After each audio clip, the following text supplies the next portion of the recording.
அண்ணாமலை என்பது நம்பர் 1 இன் பிஜேபி. நீங்க பார்க்க தான் போறீங்க. துணை முதல்வரை நிச்சயமா பிஜேபி உடைய ஆட்களுக்கு தான் தரப்போறாங்க. அது யாருக்கு தரப்போறாங்கன்னா திரு அண்ணாமலை அவர்களும் துணை முதல்வராக வரப்போறார். அதுக்காக தான் இது வரைக்கும் அவர் பிஜேபியில் எந்த பதவியும் கொடுக்காம அவர் அமைதியாக உட்கார வைத்திருக்கிறாங்க. அதுக்கு பிற்பாடு தான் ஆட்டமே இருக்கு. தமிழ்நாடு உடைய விஷயமே அப்பதான் இருக்குது. தமிழ்நாடுடைய என்டிஏ பொதுக்கூட்டத்தில் பிஷப்லாம் கலந்துக்கிட்டாங்க. ஸ்வீப்பர்ஸ் எல்லாம் எப்படி கருப்பாடா? அது ஒரு மாதிரி கருப்பாடு தான். எந்த பக்கம் வேணாலும் விழுந்துரும். யார் பணம் கொடுக்குறாங்களோ அந்த சைடு சாஞ்சிரும். இப்போ இவர் பிஜேபிக்கு சார்ந்த மாதிரி இருக்கிறார். முதல்ல அவர் பிஷப்பே கிடையாது. ஆனால் அவர் கூட ஒரு 10 பேரை கொஞ்சம் போதகர்லாம் அழைச்சிட்டு வந்துக்கிட்டு உட்காந்துட்டு ஒரு இதை காமிக்கிறார். ஏன்னா என்னைக்குனாலும் உண்மை வெளியே வந்துடும். அது கட்சிக்கே பேராபத்து. இப்ப விஜயகாந்த் கட்சியில் இருக்கிறவங்க கட்டாயம் இதெல்லாம் பார்த்துட்டு இருக்கு. அவங்களுக்கு நன்றாக தெரியும். நிச்சயமாக இந்த என்டிஏ கூட்டணியில் வந்தால் தான் ஆட்சியில நாமளும் என்ன பண்ணலாம், உட்கார முடியும், நம்ம காரியங்களை மக்களுக்கு செய்ய முடியும். அவங்களுக்கு நன்றாக தெரியும். கடைசி நேரத்தில் ஒரு முடிவு எடுப்பாங்க. அது வரைக்கும் இப்படின்னு வாங்க அப்படின்னு வாங்க அப்படின்னு வாங்க இப்படின்னு கடைசியில் வந்து டப்புன்னு ஒரு இதில் வந்து சேருவாங்க. எல்லாருக்கும் ஆச்சரியமா இருக்கு, எப்படி இவங்க வந்து இந்த கூட்டணி சேர்ந்தாங்கன்னு. அதே தான் இங்கேயும் நடக்க போகுது. இன்றைக்கு திருமாவளவன் கட்சிக்கு கட்டாயம் 20 கேட்டு வாங்கியிருக்கணும். அந்த காரியத்தை அவர் செய்ய முயற்சி செய்யாம இப்போ வந்து விஜய் வந்து பயந்து கிடக்கிறாரு, பிஜேபி உடைய ஆளாக இருக்கின்றாரு, இப்படிலாம் சொல்றது வந்து கருத்து சொல்றது சரியில்லை. நீங்க வேணா வந்து சேருங்க, வேணா பிஜேபியில் வந்து சேருங்க, என்டிஏ கூட்டணி வந்து சேருங்க.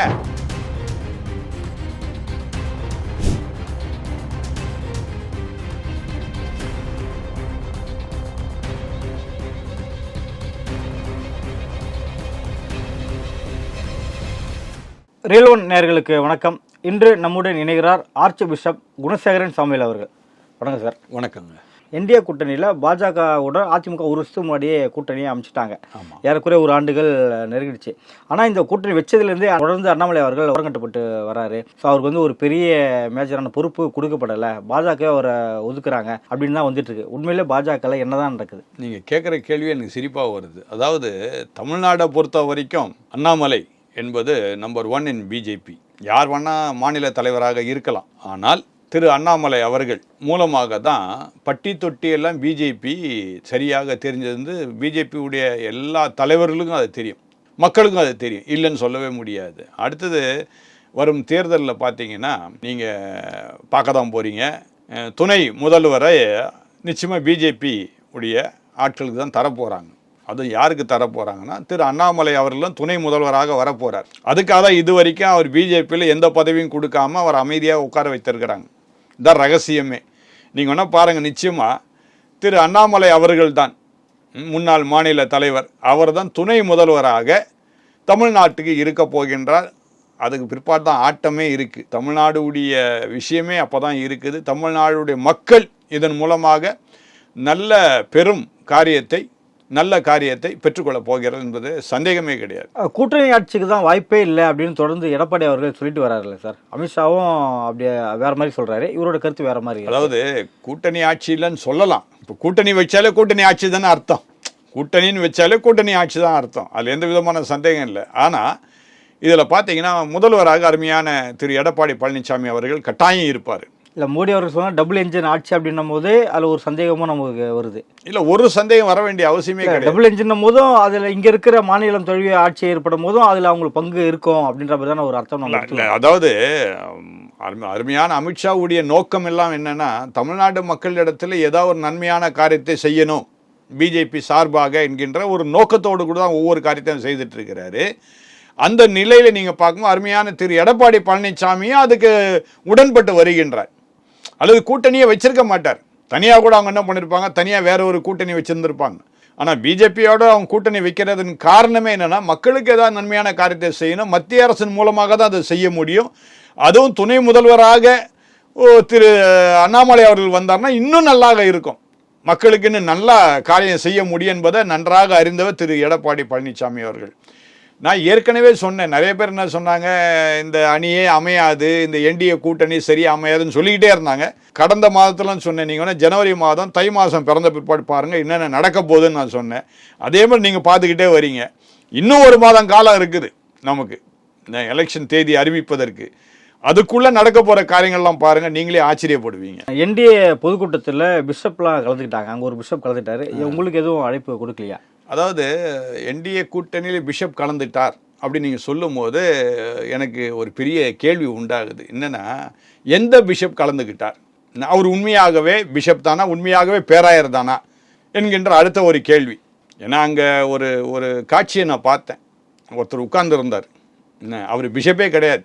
ஸ்லீப்பர்ஸ் எல்லாம் எப்படி கருப்பாடா? அது அது ஒரு மாதிரி கருப்பாடு தான், எந்த பக்கம் வேணாலும் விழுந்துடும். யார் பணம் கொடுக்குறாங்களோ அந்த சைடு சாஞ்சிரும். இப்போ இவர் பிஜேபிக்கு சார்ந்த மாதிரி இருக்கிறார். முதல்ல அவர் பிஷப்பே கிடையாது. ஆனால் அவர் கூட ஒரு 10 பேரை கொஞ்சம் போதகர்லாம் அழைச்சிட்டு வந்துக்கிட்டு உட்காந்துட்டு ஒரு ஒரு ஒரு இதை காமிக்கிறார். இது யாருடைய தவறுன்னா, இந்த பிஜேபியுடைய சிறுபான்மையின் தலைவர் ஒருத்தர் இருக்கிறார், கிறிஸ்தவர் ஒருத்தர். அவர் இந்த தவறான காரியத்தை தொடர்ந்து செய்துக்கிட்டே இருக்கிறாங்க. இதனால் இப்போ அங்கே வந்து உட்கார்ந்தார் இல்லையா, அவர் யாருன்னு கிறிஸ்தவ தலைவர்கள் எல்லாருக்கும் தெரியும். என்ன இப்படி வேண்டாத ஆட்களை கொண்டு வந்து உட்கார வைக்கும் போது யாருடைய பேர் கெடுனா பிஜேபியுடைய பேர் தான் கெடும். பிஜேபிக்காக அவர் என்ன செய்தார், இது வரைக்கும் என்ன பேசினார், ஒன்றுமே கிடையாது. அடுத்து உண்மையாக ஒரு பேராயர் தானா என்கின்ற அடுத்த கேள்வியை கட்டாயம் எல்லாரும் போய் பார்க்கணும். எத்தனை திருச்சபை இருக்குது அவருக்கு, அவரை யார் பேராயர் ஆக்கணும், இதெல்லாம் கவனிக்கணும்.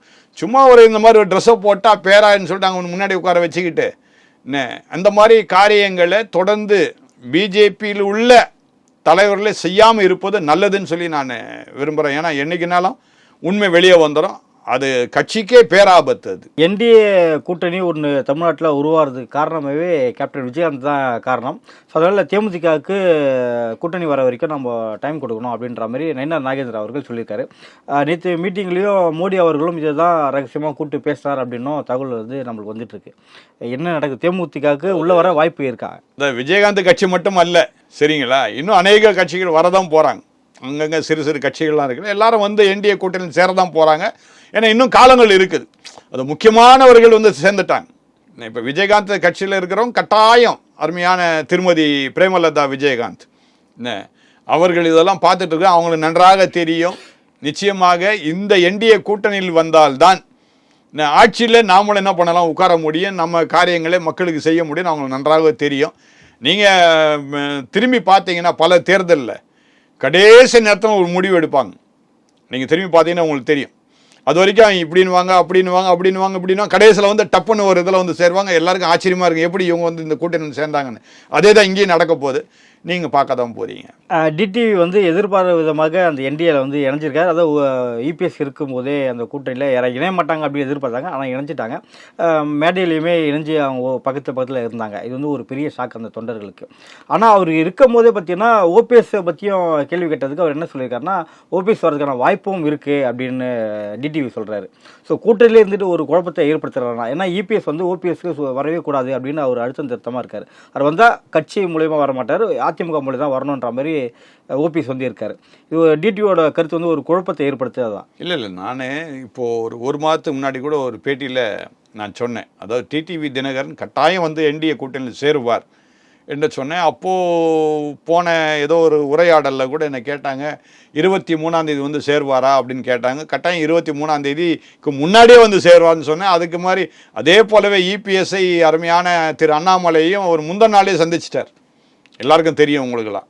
ஆக 22ஆம் தேதி சந்தித்தார், 23ஆம் தேதி மேடையில் வந்து உட்கார்ந்துட்டார். அதே வண்ணமாக ஓபிஎஸ் நீங்கள் சிந்தித்து பார்க்கும்போது ஓபிஎஸ் கூட இருந்தவங்களாம் இப்போ இல்லை, இப்போ இவர் தனிமையில் நிற்கிறார். அதனால் இவர் வந்தான்னா வராமல் போனா என்ன, ஒன்றும் பிரச்சனை கிடையாது. அவர் வந்தாலும் ஒன்று தான், வராமல் போனாலும் ஒன்று தான்.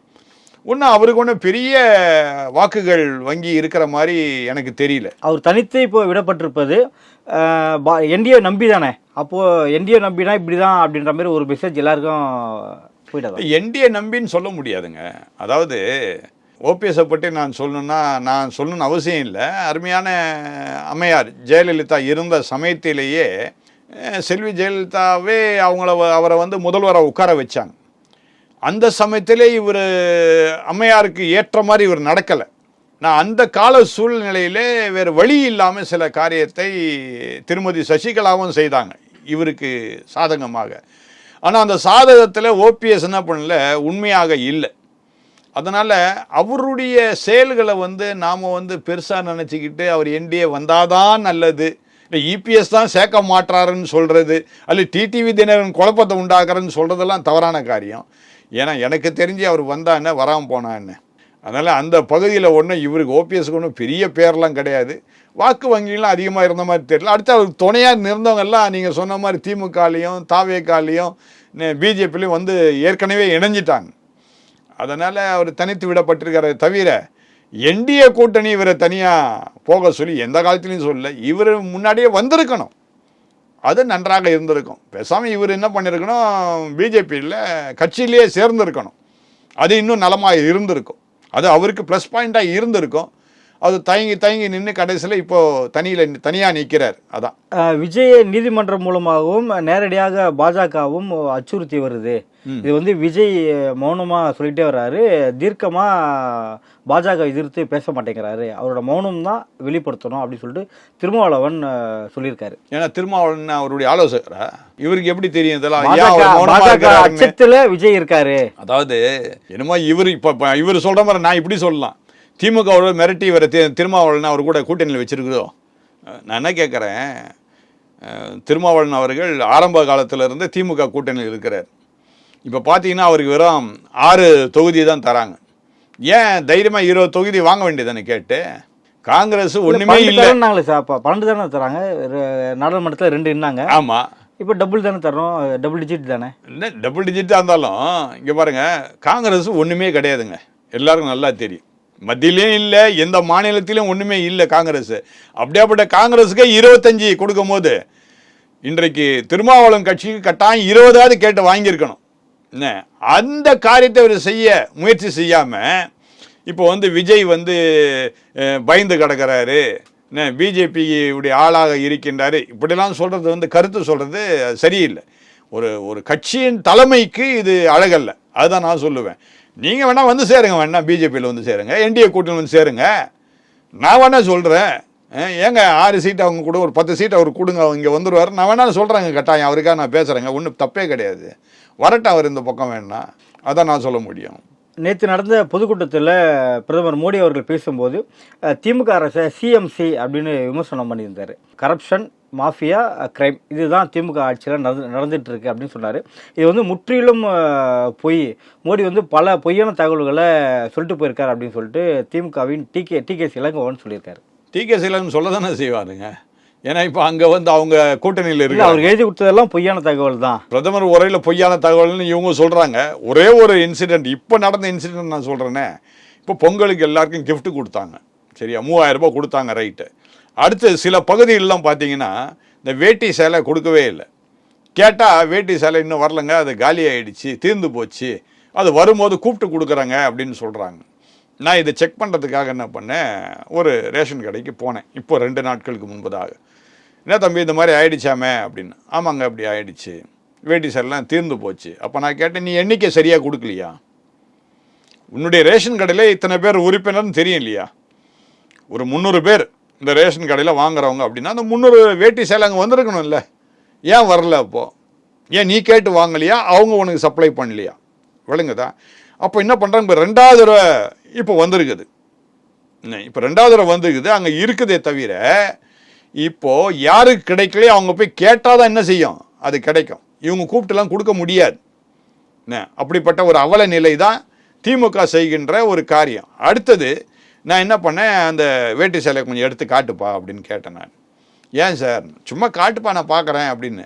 அப்போ முந்தி கொடுத்தாங்க இல்லையா, அதுவுடைய இதுவுடைய இதுவும் கொஞ்சம் மட்டமாக இருந்தது, வித்தியாசம் இருந்தது. இதெல்லாம் ஒரு சாதாரண சின்ன விஷயத்துக்கு கூட திராவிட முன்னேற்ற கழகத்தினர் நேர்மையாக இல்லை. இந்த ஆட்சி சின்ன விஷயந்தான்.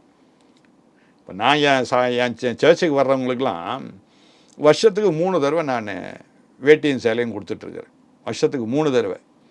இவங்க 5 வருஷ காலத்தில் வருஷத்துக்கு 1 தடவை தான் கொடுக்குறாங்க.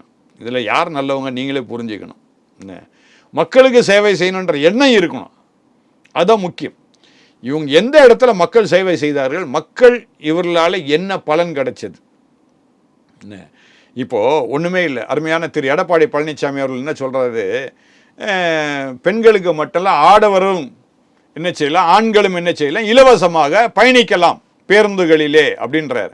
உடனே திமுக காரங்கன்னா சொல்லலாம், அது எப்படி முடியும், அது சாத்தியக்கூறான்னு கேள்வி கேட்குறாங்க. உன்னாலே முடியும்னா அண்ணா திராவிட முன்னேற்ற கழகத்தால் முடியாதா? அது வந்து அருமையான டாக்டர் எம்ஜிஆர் தோற்றுவித்த அருமையான ஒரு கட்சி, பொன்மன செம்மல், மக்கள் சேவகன். அந்த ஆட்சியில் ஏன் செய்ய முடியாது? அதனால் மக்களுக்கு நன்றாக தெரியும் யார் பொய்யர்கள் யார் உண்மையானவர்கள் மக்களுக்கு நன்றாக தெரியும். நிச்சயமாக இந்த 2026 தேர்தலில் மக்கள் சரியாக பாடம் புகட்ட தான் போகிறாங்க. நடப்பு அரசியல் குறித்து பல்வேறு கருத்தில் இப்போ மிக்க நன்றி சார். மிக்க நன்றிங்க.